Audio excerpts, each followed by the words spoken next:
Once again, welcome back to KC's Classes. KC's Classesന്റെ മറ്റൊരു എപ്പിസോഡിലേക്ക് എല്ലാവർക്കും സ്വാഗതം. This is Kiran CS. Calicut university BCom BBA 6th semester SD സ്റ്റുഡൻസിന്റെ additional paper ആണ് നാളെ നടക്കാൻ പോകുന്നത്, റിസർച്ച് മെത്തഡോളജി. നമ്മൾ ഈ ഒരു പേപ്പറിന്റെ ഇമ്പോർട്ടന്റ് ക്വസ്റ്റ്യൻസിന്റെ വീഡിയോ ഉറപ്പായും പ്രതീക്ഷിക്കുന്ന ഓരോ പാർട്ടിലുള്ള ചോദ്യങ്ങളുടെ ഡിസ്കഷൻ ഇതൊക്കെ അപ്ലോഡ് ചെയ്ത് കഴിഞ്ഞിട്ടുള്ളതാണ്. കാണാത്തവരുണ്ടെങ്കിൽ കാണാം. സ്മാർട്ട് സ്റ്റഡിക്ക് വളരെ ഹെൽപ്ഫുൾ ആയിരിക്കും. ഇന്നത്തെ വീഡിയോയില് ഇപ്പോൾ പഠിച്ചുകൊണ്ടിരിക്കുന്ന കുട്ടിയാണെങ്കിലും ഒന്ന് പാസ്സാക്കണമെങ്കിൽ ഏതൊരു സ്ട്രാറ്റജിയാണ് നമ്മൾ അപ്ലൈ ചെയ്യേണ്ടത്, ഏതൊക്കെ ഏരിയയിലോട്ടാണ് നമ്മൾ ഫോക്കസ് ചെയ്യേണ്ടത്, ഇതാണ് നമ്മൾ ഡിസ്കസ് ചെയ്യാൻ പോകുന്നത്. വീഡിയോയിലോട്ട് പോണേക്കാൾ മുമ്പ് പറയാനുള്ളത്, നമ്മുടെ സ്ഥാപനം കാലിക്കറ്റ് യൂണിവേഴ്സിറ്റി ബികോം BBA എല്ലാ സെമസ്റ്ററിലെയും ക്ലാസ്സസ് പ്രൊവൈഡ് ചെയ്യുന്നുണ്ട്.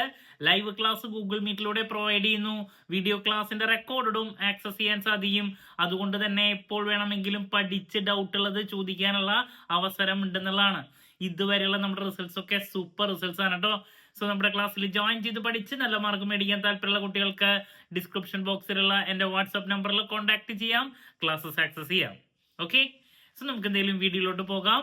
സോ റിസർച്ച് മെത്തഡോളജിയുടെ പ്രത്യേകത നമുക്കറിയാം, ഒരു അഡീഷണൽ പേപ്പർ ആണ്, പ്രൊജക്ടിന് പകരം വരുന്ന ഒരു സബ്ജക്റ്റ് ആണ്. അതുകൊണ്ട് തന്നെ ടോട്ടൽ മാർക്സ് വരുന്നത് 75 ആണ്. സോ അതിൽ 15 മാർക്ക് ഇന്റേണലും 60 മാർക്കാണ് എക്സ്റ്റേണൽ വരുന്നത്. സോ നമുക്ക് MCQ 15 എണ്ണാണ്, ദെൻ 60 മാർക്ക്. സോ ടോട്ടൽ 75 നമുക്കൊരു 27 മാർക്ക്, 26 മാർക്ക്, 27 മാർക്ക് മതി ജയിക്കാൻ. സോ ഇത് ഈസി ആയിട്ട് നമുക്ക് സ്കോർ ചെയ്യാൻ സാധിക്കുന്നതാണ്. അപ്പോൾ ഈ 15 എണ്ണത്തില് ഒരു 10 അല്ലെങ്കിൽ ഒരു 8 എണ്ണോ നമുക്ക് കിട്ടിക്കഴിഞ്ഞാൽ സോ ബാലൻസ് ഒരു 10-18 മാർക്ക് മേടിക്കാൻ ഇപ്പോൾ പഠിച്ചുകൊണ്ടിരിക്കുന്ന കുട്ടിക്കാണെങ്കിലും ഈസിലി പോസിബിൾ ആണ്. ഞാൻ ഓൾറെഡി 2 മാർക്സിന്റെ റിപ്പീറ്റ് ആയിട്ട് വരുന്ന ചോദ്യങ്ങളുടെ കാര്യങ്ങൾ പറഞ്ഞിട്ടുണ്ട്, എസ്സേയിലും പറഞ്ഞിട്ടുണ്ട്. ഈ 2 പാർട്ടിലോട്ടും ഫോക്കസ് ചെയ്താൽ തന്നെ ഈസി ആയിട്ട് പാസ്സാക്കാൻ സാധിക്കും. അതുമാത്രമല്ല, നമ്മള് 7:00 ഈവനിങ്ങില് എക്സാം റിലേറ്റഡ് ലൈവും ചെയ്യുന്നുണ്ട്. അതുകൂടി കേൾക്കുകയാണെങ്കിൽ വളരെ ഈസി ആയിട്ട് എല്ലാ കൺസെപ്റ്റും മനസ്സിലാക്കാനും സാധിക്കും. സോ നമുക്ക് ഈസി ആയിട്ട് എങ്ങനെ ഈ ഒരു പാസ് മാർക്കിലോട്ട് എത്തിച്ചേരാൻ സാധിക്കും? ഞാൻ പറഞ്ഞു, MCQ 15 എണ്ണത്തിലൊരു 8 മാർക്ക്, 15-ൽ 8 മാർക്ക് കിട്ടിക്കഴിഞ്ഞാൽ ബാലൻസ് മാർക്കിനെ നമുക്ക് പാർട്ട് എയിൽ നമുക്ക് 12 ചോദ്യങ്ങളാണ് വരുന്നത്. സോ അതിൽ നിന്ന് ഞാൻ എപ്പോഴും പറയുന്ന പോലെ തന്നെ ഒരു 5 ചോദ്യങ്ങൾ മിനിമം കിട്ടിക്കഴിഞ്ഞാൽ തന്നെ അവിടെ 10 മാർക്കായി, 5ഓ 6ഓ അല്ലേ.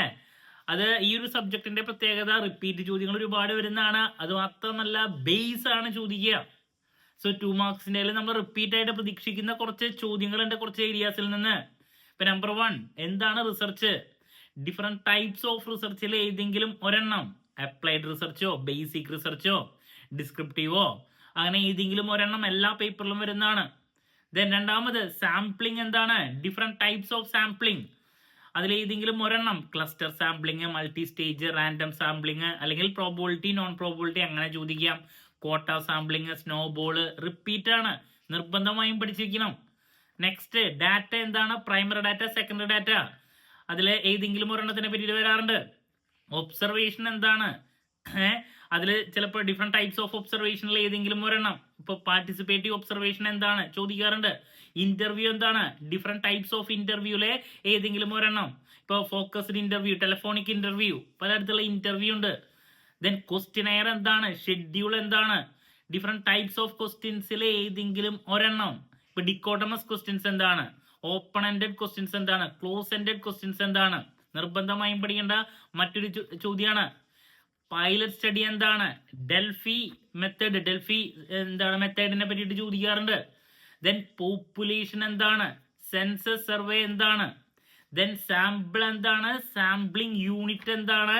സാമ്പിൾ ഫ്രെയിം എന്താണ്? അതുപോലെ തന്നെ സാമ്പിളിംഗ് എറർ എന്താണ്? Sampling error, non sampling error, 2 തരത്തിലുള്ള എറർ ഉണ്ട്. അതിൽ ഏതെങ്കിലും ഒരെണ്ണം ചോദിക്കാറുണ്ട്. ദെൻ അതുപോലെ തന്നെ റിസർച്ച് റിപ്പോർട്ട്, ബേസിക്സ് ആണ്. Research report, different types of റിപ്പോർട്ടിൽ ഏതെങ്കിലും ഒരെണ്ണം, പോപ്പുലർ റിപ്പോർട്ടോ, ഇന്ററിം റിപ്പോർട്ടോ, അങ്ങനെ പലതരത്തിലുള്ള ടെക്നിക്കൽ റിപ്പോർട്ട് ഉണ്ട്. അങ്ങനെ ബിബ്ലിയോഗ്രഫി എന്താണ്? ദെൻ അതുപോലെ തന്നെ ഫുഡ് നോട്ട് എന്താണ്? റിപ്പീറ്റ് ആയിട്ട് വരാറുള്ള മറ്റൊരു ചോദ്യം. പല സ്റ്റൈൽസ് ഉണ്ട് റെഫറൻസിന്, റെഫറൻസ് എന്താണ്? അതുപോലെ തന്നെ MLA സ്റ്റൈല്, APA സ്റ്റൈല്, അതിനെ പറ്റിയിട്ട് ചോദിക്കാറുണ്ട്. അതുപോലെ തന്നെ വാലിഡിറ്റി എന്താണ്? റിലയബിലിറ്റി എന്താണ്? ഈ വാലിഡിറ്റിയിൽ തന്നെ ഡിഫറെന്റ് ടൈപ്സ്, ഇപ്പൊ കണ്ടന്റ് വാലിഡിറ്റി, പല വാലിഡിറ്റിനെ പറ്റിയിട്ട് ചോദിക്കാറുണ്ട്.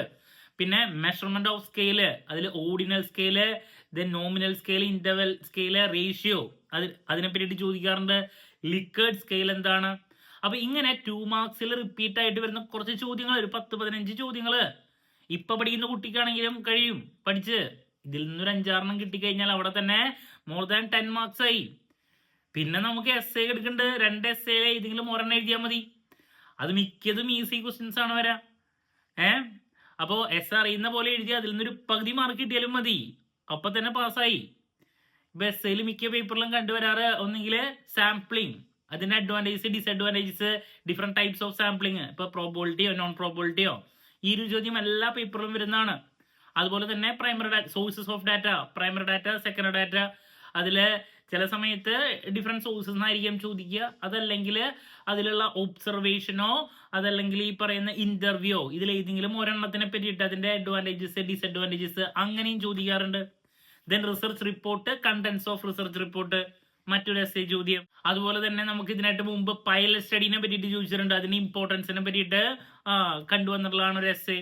എന്ന് പറഞ്ഞാൽ ബേസിക് ക്വസ്റ്റ്യൻസ് ആണ് നമുക്ക് കൂടുതൽ പ്രതീക്ഷിക്കേണ്ടത്, അല്ലെങ്കിൽ റിസർച്ചിന്റെ ബേസിക്സ്. അപ്പൊ മെജോറിറ്റി പ്രതീക്ഷിക്കുന്നത് സാമ്പിളിങ്, ദെൻ ഈ പറയുന്ന data, primary data, secondary data, അതിലെ ഇന്റർവ്യൂ, ഒബ്സർവേഷനോ, പിന്നെ ഈ പറയുന്ന റിസർച്ച് റിപ്പോർട്ട്, അതിന്റെ കണ്ടന്റ്സ്, ഇതിൽ നിന്നൊക്കെയാണ് കൂടുതൽ എസ് എ പ്രതീക്ഷിക്കുന്നത്. സോ എസ് എ നമുക്ക് അറിയുന്ന പോലെ എഴുതിയാൽ തന്നെ നമുക്ക് പാർട്ട് എയും പാർട്ട് സിയും കൂടി രണ്ടും കൂടിയിട്ട് തന്നെ നമുക്ക് പാസ് മാർക്കിനേക്കാൾ എബോടെ സ്കോർ ചെയ്യാൻ സാധിക്കുന്നുള്ളതാണ്. ദെൻ ഈ 2 പാർട്ടിലേക്കും ഞാൻ ഈ പറഞ്ഞ പല ചോദ്യങ്ങളും അവിടെ പാർട്ട് ബിയിലും നിങ്ങൾക്ക് കാണാൻ സാധിക്കും. ഈ പറയുന്ന ഡിഫറെന്റ് ടൈപ്സ് ഓഫ് റിസർച്ചിലെ ഏതെങ്കിലും 2 പറ്റിയിട്ടുള്ള ഡിഫറൻസ്, ഇപ്പൊ അപ്ലൈഡും അതുപോലെ തന്നെ ടെക്നിക്കല്, ഇപ്പോൾ അപ്ലൈഡും ബേസിക്കും തമ്മിലുള്ള ഡിഫറൻസ്, ഡിസ്ക്രിപ്റ്റീവ്, അനലിറ്റിക്കൽ തമ്മിലുള്ള ഡിഫറൻസ്, അങ്ങനത്തെ ഒരു ചോദ്യം. സാമ്പിളിങ്ങിലെ ഡിഫറെന്റ് ടൈപ്സിൽ ഏതെങ്കിലും 1-2 പലപ്പോഴും ചോദിക്കാറുണ്ട്. ഇപ്പൊ cluster sampling, multi stage sampling, ഇതൊക്കെ ചോദിക്കാറുണ്ട്. ഡിഫറെന്റ് സോഴ്സസ് ഓഫ് ഡാറ്റ 5 മാർക്കിലും ചോദിക്കാറുണ്ട്. പിന്നെ ഈ പറയുന്ന ബിബ്ലിയോഗ്രഫി, അതുപോലെ തന്നെ ഫുട് നോട്ട്, റെഫറൻസ്, ഈ MLA, APA ഇതൊക്കെ പറഞ്ഞില്ലേ, അത് ചോദിക്കാറുണ്ട്. പിന്നെ ഡെൽഫി മെത്തേഡ്, പൈലറ്റ് സ്റ്റഡി, ഇതൊക്കെ 5 മാർക്കിനടുത്ത് ചോദിക്കാറുണ്ട്. മെഷർമെന്റ് ഓഫ് സ്കെയിലും ഈ പറയുന്ന 5 മാർക്കിൽ ചോദിക്കാറുണ്ട്. അതുപോലെ തന്നെ ഷെഡ്യൂൾ, ക്വസ്റ്റ്യൻ തമ്മിലുള്ള ഡിഫറൻസ്, ഈ ക്വസ്റ്റ്യൻസിലെ ഡിഫറെന്റ് ടൈപ്സ് പറഞ്ഞില്ലേ ഞാൻ, ഓപ്പൺ എൻഡഡ്, ക്ലോസ് എൻഡഡ്, അത്, അതുപോലെ തന്നെ ഒബ്സർവേഷൻ എന്താണ്, അതിന്റെ ബെനഫിറ്റ്സ്, ഇന്റർവ്യൂ, ഡിഫറെന്റ് ടൈപ്സ്, ഇതൊക്കെ നമ്മൾ എസ് എക്കും 2 മാർക്സിനും പറഞ്ഞ പല കാര്യങ്ങളും ഇവിടെയും കാണാം. അപ്പൊ നമ്മൾ പാർട്ട് എക്കും പാർട്ട് സിക്കും വേണ്ടി ഫോക്കസ് ചെയ്തിട്ടുള്ള പല കാര്യങ്ങളും പാർട്ട് ബിയിലും കാണാം. സോ നമുക്ക് അറിയുന്ന പോലെ എല്ലാ ചോദ്യങ്ങളും കൂടി അറ്റൻഡ് ചെയ്യുകയാണെങ്കിൽ നിങ്ങൾ പുഷ്പം പോലെ ഇപ്പൊ പഠിക്കുന്ന കുട്ടിക്കാണെങ്കിലും പാസ് ആകാൻ സാധിക്കും. ഇനി നിങ്ങൾക്ക് അതിന്റെ കൺസെപ്ച്വൽ ക്ലാരിറ്റി കുറച്ചുകൂടി കിട്ടാൻ ഞാൻ ഈവനിങ്ങില് ഞാൻ പറഞ്ഞു ലൈവും ചെയ്യുന്നുണ്ട്. അപ്പൊ എല്ലാവരും അത് അറ്റൻഡ് ചെയ്യാം. നമുക്കൊരു ക്വിക്ക് റിവിഷനും കൂടി ചെയ്യാൻ സാധിക്കും. ഓക്കെ, സോ ഇതാണ് റിസർച്ച് മെത്തഡോളജിയിലെ ലാസ്റ്റ് ഡേ എക്സാമിനേഷൻ ടിപ്സിൽ എനിക്ക് പറയാനുള്ള ക്ലാരിറ്റി കിട്ടിയെന്ന് പ്രതീക്ഷിക്കുന്നു. സോ എന്ത് ഡൗട്ട് ഉണ്ടെങ്കിലും കമന്റ് ചെയ്യുക, അതിനുള്ള മറുപടി ഞാൻ വീഡിയോസിലൂടെ നൽകുന്നതായിരിക്കും. സോ നാളെ എക്സാമിന് ശേഷം എക്സാം റിവ്യൂ ആയിട്ട് വീണ്ടും കാണാമെന്നുള്ള പ്രതീക്ഷയോടെ നിർത്തുന്നു. This is Kiran CS signing off. Have a nice day. Thank you and all the very best.